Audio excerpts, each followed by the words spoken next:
தோட்டா ஒரு கண்ணால தொலைஞ்ச ஒரு பொண்ணால வாக்கா இந்த வம்பால வல விரிச்சிட வந்தாளே.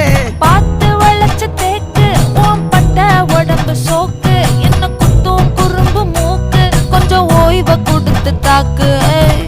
என்னடி சித்திரமே இங்க நீ பத்திரமே சொல்லுடி கட்டளை எத்தனை நான் செய்வேனே. அன்புல பெட்டகமே தங்குற கட்டடமே ரத்தமே முத்தமே சாமியே கொட்டுன வரும்